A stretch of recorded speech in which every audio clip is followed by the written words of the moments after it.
प्रिय छात्रों एवं दोस्तों, चंद्रा ऑनलाइन कोचिंग के एनसीईआरटी गणित क्लास 10th में आप सभी को स्वागत है। आज मैं समांतर श्रेणी, जिसे हम एपी के नाम से भी जानते हैं, समांतर श्रेणी के इंट्रो वीडियो लेकर आया हूं। आगामी प्रश्नावली 5.1 और प्रश्नावली 5.2, प्रश्नावली 5.3 सभी में काम आने वाला है, तो इसे आप ध्यान से देखेंगे। यह एपी का प्रथम जो है इंट्रो वीडियो है, तो इसे मैं आपको इम्पोर्टेंट शब्द से फार्मूला से परिचित कराता हूं, तब इसके बाद मैं चैप्टर बनाऊंगा ताकि आप आसानी से प्रश्न को हल करने में कोई तरह की समस्या नहीं होगी। इसे आप ध्यान से सुनेंगे। तो समांतर श्रेणी चैप्टर 5 है, जिसे हम एरिथमेटिक प्रोग्रेशन कहते हैं, शॉर्टकट में एपी कहते हैं। और इंट्रोडक्शन मेरा है, इसको इंट्रो वीडियो शॉर्टकट में बोलते हैं। तो इस चैप्टर से जुड़े इम्पोर्टेंट टर्म्स के मीनिंग या अर्थ दिया हुआ है, ध्यान से सुनेंगे।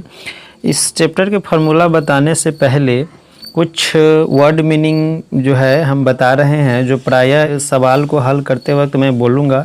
तो कभी कभी वर्ड अंग्रेज़ी में बोलेंगे या हिंदी में बोलेंगे, तो दोनों सेम बात रहता है, लेकिन जिसका मीनिंग हम अंग्रेज़ी में नहीं जानते हैं उसे बोलने वक्त जो है कन्फ्यूजन रहता है। तो इसे आप ध्यान से देखेंगे। इम्पोर्टेंट शब्द है और उसका अंग्रेजी में भी ट्रांसलेट किया हुआ है, इसे ध्यान से देखेंगे। जैसे समांतर श्रेणी है, इसको एरिथमेटिक प्रोग्रेशन बोलते हैं, शॉर्टकट में हम इसे एपी भी बोलते हैं। पद को अंग्रेजी में हम टर्म कहेंगे, प्रतिरूप को पैटर्न कहेंगे, सूची को लिस्ट कहेंगे। सार्व अंतर जो होता है कॉमन डिफरेंस, इस सार्व अंतर को अंग्रेजी में कॉमन डिफरेंस बोलते हैं, इसे हम डी से भी दर्शाते हैं, ध्यान में रखेंगे। उसके बाद है अगले हमें व्यापक रूप, जिसको हम बोलते हैं जनरल फॉर्म। जनरल फॉर्म प्रथम पद यानी फर्स्ट टर्म बोलेंगे अंग्रेजी में, अंतिम पद बोलेंगे तो लास्ट टर्म होगा। लास्ट टर्म अपरिमित एपी, इसका अंग्रेजी में बोलेंगे इनफाइनाइट एरिथमेटिक प्रोग्रेशन। एनमा पद का अर्थ हुआ nth टर्म। अगला है कि प्रथम n पदों का योग, सम ऑफ फर्स्ट n टर्म्स। तो ध्यान रखेंगे, ये इम्पोर्टेंट वर्ड है, प्रायः इस शब्द का मैं इस्तेमाल करूँगा। तो इसे कुछ फार्मूला नीचे दिया हुआ है, लेकिन इस सारे परिभाषा को समझने के लिए मैं आपके सामने एक एग्जाम्पल लाया हूँ, इसे आप ध्यान से देखेंगे। यहाँ संख्याओं की निम्नलिखित सूचियों पर विचार कीजिए। जैसे इसमें हम सूची लिए हैं, कुछ लिस्ट लिए हैं, जैसे यहाँ 1 2 3 4 5 को एग्जाम्पल ले लिए हैं, और इस लिस्ट में तरह तरह के जो है संख्या दिया हुआ है। तो इसमें जो है 1 2 3 4 और डॉट डॉट दिया है, इसमें भी 4 है, डॉट डॉट है। तो इस एक पद है 1 2 है 3 है 4 है, चाहे 1 है 2 है 3 है 4 है, ये अलग अलग पद है, कॉमा से इसको सेपरेट किया गया है, अलग किया गया है। तो इसमें कहता है सूची की प्रत्येक संख्या, ये सूची है, सूची की प्रत्येक संख्या एक पद कहलाती है। यानी एक पद ही हुआ, ये दूसरा पद हुआ, तीसरा पद, यानी ये सब एक एक पद है, ये एक पद है, ये एक पद है, ये एक पद है। टोटल 4 पद है। अगर इसको पहला पद कहेंगे, इसको दूसरा पद कहेंगे, इसको तीसरा, इसको चौथा, तो सब अलग अलग को हम पद बोलते हैं। यानी सूची की प्रत्येक संख्या एक पद कहलाता है। आगे हम समझेंगे कि इसका परिभाषा समझना है। एक समांतर श्रेणी संख्याओं की एक ऐसी सूची है जिसमें प्रत्येक पद यानी पहले पद के अतिरिक्त अपने पद में एक निश्चित संख्या जोड़ने पर प्राप्त होता है। अगर यहाँ देखते हैं तो इसमें एक में जो है, एक में क्या जोड़ा है, तो एक में 1 जोड़ा है तो 2 हो गया, 2 में क्या जोड़ा है तो 1 जोड़ा तो 3 हो गया, 3 में क्या जोड़ा है से 4 हो गया तो 1 जोड़ा। तो सब में एक एक जुट रहा है, अथवा एक निश्चित संख्या जोड़ा गया है तो ये जो है एक पद बन गया। जैसे -30 में जोड़ देंगे तो हो जाएगा 70, 70 में -30 जोड़ देंगे तो हो जाएगा 40, 40 में -30 जोड़ देंगे तो हो जाएगा 10। तो ये एक जोड़ कर नया नया संख्या बनाया जाता है, उसे हम समांतर श्रेणी बोलते हैं। अगला हम बढ़ते हैं, यह निश्चित संख्या। तो कौन निश्चित संख्या? तो जिसको जोड़ जोड़ के बनाया जाता है उसको हम निश्चित संख्या बोलेंगे। जैसे हम आपको यहाँ बोलेंगे कि 2 है, 2 हुआ, 2 में हम कितना जोड़ेंगे तो 5 होगा, तो 3 जोड़ेंगे, फिर 3 जोड़ेंगे तो कितना होगा तो 8 हो जाएगा, फिर कितना जोड़ेंगे तो 11 हो जाएगा, फिर इसमें कितना जोड़ेंगे तो 14 हो जाएगा, तो 3 जोड़ेंगे। तो 3 3 बढ़ रहा है, तो 2 में क्या जोड़े से ये 5 हो गया, तो 3 जोड़े, यहाँ से यहाँ जो हुआ ये 3 हुआ, फिर यहाँ से यहाँ क्या हुआ तो 3 होगा, फिर यहाँ से यहाँ क्या हुआ तो 3 हुआ, प्लस 3 होते जा रहा है, फिर यहाँ से यहाँ कितना हुआ तो 3 प्लस हो गया। इस तरह से इस सब में 3 3 जुड़ता जाता है। तो यही जो 3 हुआ इसको हम बोलते हैं सारवंतर। क्या बोलते हैं? सारवंतर। सब में बराबर कॉमन जो है अंतर है। सारवंतर को अंग्रेजी में कॉमन डिफरेंस पढ़े हैं वर्ड मीनिंग में, कॉमन डिफरेंस, इसको हम डी से दर्शाते हैं। तो जिसका जो है अंतराल जो है समान रूप से जोड़ा गया है और एक समान जैसा ही निकलता है तो समझेंगे ये जो है एपी में है, अन्यथा एपी में नहीं है। तो ये एपी में है क्योंकि इसका सारवंतर 3 3 है, इसलिए ये एपी में है, समान रूप से जोड़ा गया है। अगर घटाते भी हैं 5 में से 2 घटाएंगे तो 3, 8 में से 5 घटाएंगे तो 3, 11 में से 8 घटाएंगे तो 3, तो इसलिए यह एपी में है।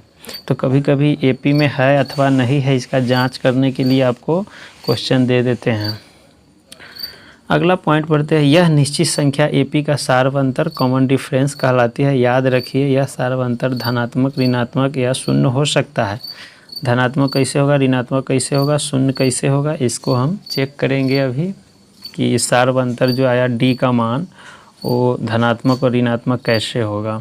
तो सारवंतर जांचने के लिए दूसरा पद माइनस पहला पद, कोई भी एपी होगा उसका दूसरा पद में से पहला पद घटा देंगे तो वह जांच हो जाएगा कि एपी है अथवा नहीं है, और धनात्मक आएगा कि ऋणात्मक आएगा कि शून्य आएगा, ये जो है पहला दूसरा में से पहला को घटाने से पता चलेगा।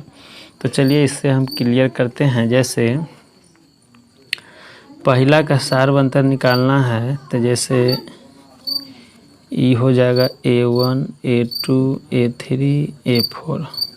तो सारवंतर निकालने के लिए पहला में सारवंतर निकालने के लिए डी के मान निकालने के फार्मूला क्या है, दूसरा पद माइनस पहला पद, या डी बराबर A2 minus A1, A2 minus A1। अब A2 क्या है तो A2 है यहाँ दूसरा पद, A1 क्या है तो A1 है पहला पद। तो दूसरा पद कितना है इसमें तो 2 है, पहला पद कितना है तो 1 है, तो कितना हो जाएगा 1। तो ये तो हो गया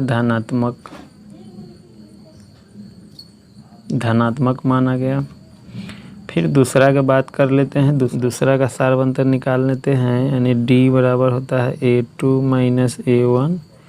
A2 कितना हो जाएगा यहाँ, A2 हो जाएगा 70, A1 कितना हो जाएगा तो 100। तो 70 में से 100 घटेगा तो -30 हो जाएगा, तो ये निगेटिव आ गया, ऋणात्मक मान आ गया। तो यहाँ देख रहे हैं यानी धनात्मक भी चेक हो गया, ऋणात्मक में भी मान आता है। शून्य में कैसे आएगा से देखिए, जैसे इसका जो है चौथा का इसका जो है सारवंतर निकालेंगे, यानी डी के मान कॉमन डिफरेंस सारवंतर डी बराबर A2 माइनस A1। A2 क्या है इसमें, A2 E है, A1 E है।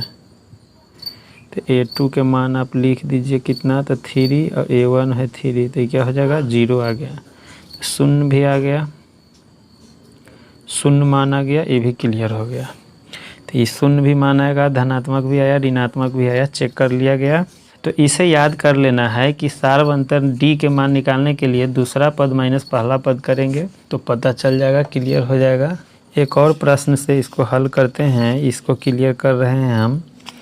जैसे इसका सारवंतर डी ज्ञात करना है। अब यहाँ लिखना है A1 के मान क्या है तो 4, A2 के मान कितना है तो 7, A3 के मान कितना है 10, A4 का मान कितना है तो है 13। सारवंतर निकालना है, सारवंतर को डी से दर्शाते हैं, A2 माइनस A1। A2 कितना है तो 7 है, A1 कितना है 4, तो कितना हो जाएगा तो 3।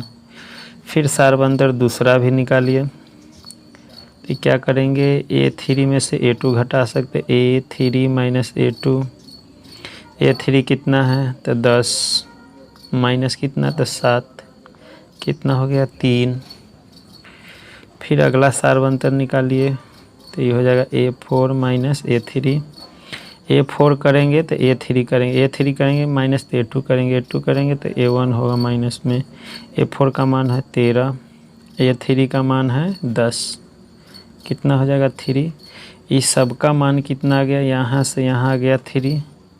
तो हम कह सकते हैं कि A2 माइनस A1 बराबर A3 माइनस A2, ये भी कह सकते हैं बराबर A4 माइनस A3।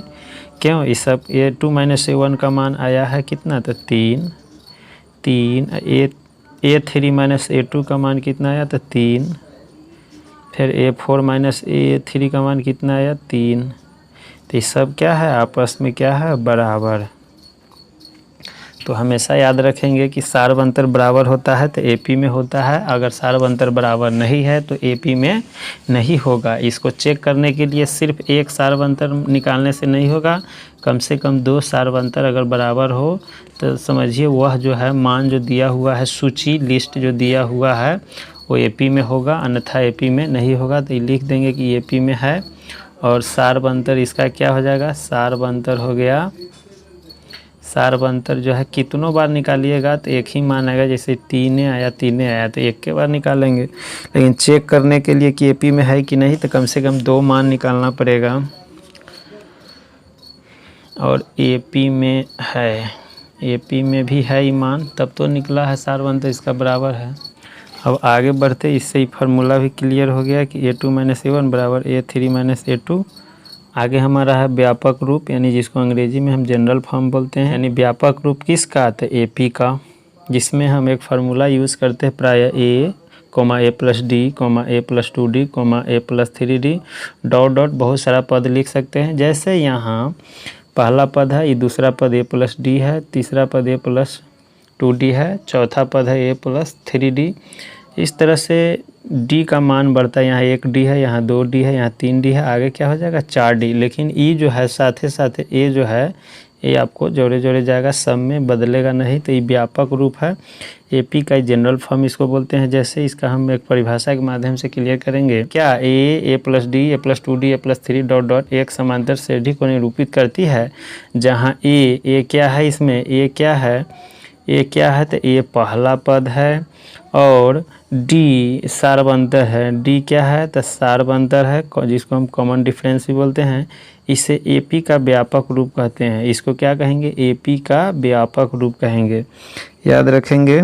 अब जो है इससे AP प्राप्त हो जाता है। अगर A और D के मान दे दिया जाए तो कोई भी AP आप निकाल सकते हैं। जैसे यहाँ हम अगर उदाहरण के तौर पर उदाहरण पर विचार करते हैं कि प्रथम पद यहाँ A बराबर 6 है और सार्वंतर D बराबर 3 है, तो AP के प्रथम 4 पद लिखिए।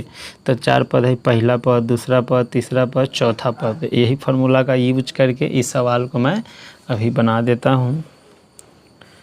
जैसे AP का व्यापक रूप जो है क्या है, A है, A प्लस D है, A प्लस 2D है और A प्लस 3D है। 4 पद हमको क्या करना है, 4 पद निकालना है। A के मान दे दिया है, A के मान क्या है तो 6 है, और D के मान कितना है 3 है। प्रथम पद A1 बराबर लिखेंगे A, तो A का मान कितना है तो 6 हो गया। प्रथम पद A1 बराबर क्या है तो A है, A की मान कितना आया 6, यहाँ A है। उसके बाद जो है दूसरा पद A2 है, A2 इसको क्या A1, A2, A3, A4। अब देखिए ये जो है दूसरा पद A प्लस D है, A प्लस D है तो A के मान कितना है 6 प्लस D के मान कितना है तो 3, तो ये हो जाएगा 9। उसके बाद इसमें तीसरा पद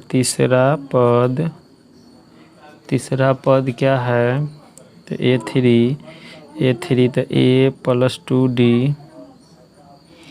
तीसरा पद ये दूसरा हो गया, ये तीसरा हो गया। A प्लस 2D बराबर A के मान कितना है तो 6 है, प्लस 2 गुने D के मान कितना है 3 है, तो हो जाएगा 6 प्लस 3 दूना 6, तो 6 6 12।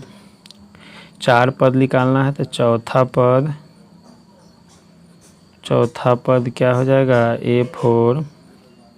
तो A प्लस ये 4 है तो यहाँ 3D हो जाएगा। एक कम लिखाता है, A का मान कितना तो 6 और ये 3 के तो 3 हो जाएगा गुने D का मान कितना तो 3। तो 6 प्लस 3 दिया 9, 9 6 कितना 15, 4 पद। इसलिए AP का क्या कर रहा है, AP का प्रथम 4 पद, इसलिए AP का प्रथम 4 पद क्या हो जाएगा तो ये हो जाएगा 6, 9, 12, 15। इस तरह से ऐसा आंसर हो जाएगा। उसी प्रकार ये भी प्रश्न है, दूसरा प्रश्न भी उसी तरह बन जाएगा। जैसे दूसरा का सॉल्यूशन है कि A बराबर क्या दे दिया, तो A बराबर दे दिया 10, D बराबर दे दिया 5। तो प्रथम पद को हम A1 मानते हैं, A होता है A का मान कितना था 10। दूसरा पद A2 है, A2 को क्या तो A प्लस D होता है। A का मान यहाँ 10 है प्लस D का मान क्या है 5 है, तो क्या हो जाएगा ये 15 हो जाएगा। तीसरा पद A3 बराबर A प्लस 2D, A का मान कितना तो 10 प्लस D के मान 2 × 5 है, तो क्या हो जाएगा 10 प्लस 10 20। चौथा पद A4 है, A प्लस 3D इसको लिखेंगे। A का मान कितना है यहाँ 10 है प्लस 3 गुने क्या हो जाएगा 5, तो 10 प्लस 15, तो 10 प्लस 15 क्या हो जाएगा 25। इसलिए AP का प्रथम 4 पद कितना था 10, 15, 20, 25। यही आंसर हुआ। उम्मीद है कि AP का व्यापक रूप जो है आप समझ गए होंगे। A plus D, A plus 2D, A plus 3D और A प्लस 4D इस तरह से बढ़ता जाता है। इसके आधार अगर प्रश्न पूछेगा तो आप जवाब ज़रूर देंगे। तो एक पॉइंट और समझ लेना है, इसमें क्या समझना है कि परिमित AP किसको कहेंगे। परिमित AP वैसा AP जिसमें अंतिम पद हो उसे परिमित फाइनाइट AP कहते हैं। जैसे यहाँ से 2, 4, 6, 8, 10, 12 इसे करके 50 तक जाता है, तो ये समझिए कि फिक्स है, फाइनाइट है, ये रुक जाएगा, यहाँ आके रुक जाता है। अंतिम पद जिसका दिया हो, अंतिम पद दिया हो उसे हम कौन AP कहेंगे, परिमित AP कहेंगे। अगला है अपरिमित AP वैसा AP जिसमें अंतिम पद लास्ट टर्म नहीं हो उसे अपरिमित इनफाइनाइट AP कहते हैं। यानी AP यहाँ जैसे में हम समझेंगे 3, 6, 9, 12 बट लास्ट में कुछ नहीं दिया हो, जैसे इसमें 50 दिया इसमें कुछ नहीं दिया तो कंटिन्यू जा रहा है, इनफाइनाइट है, ये अपरिमित है, कभी नहीं रुकेगा, लगातार जाएगा। लेकिन यह जो है 50 रुक गया, रुकने वाला जो है फिक्स है उसको हम परिमित बोलेंगे, और जिसका फिक्स नहीं है कहाँ रुकेगा उसको हम अपरिमित AP कहते हैं। इसमें अंतिम पद नहीं होता, इसमें अंतिम पद होता है। तो उम्मीद है कि यह मेरा यानी AP का इंट्रो वीडियो आप सभी छात्रों को ज़रूर समझ में आया होगा। तो वीडियो मेरे साथ बने रहने के लिए आप सभी छात्रों को बहुत बहुत धन्यवाद। आपका दिन शुभ हो।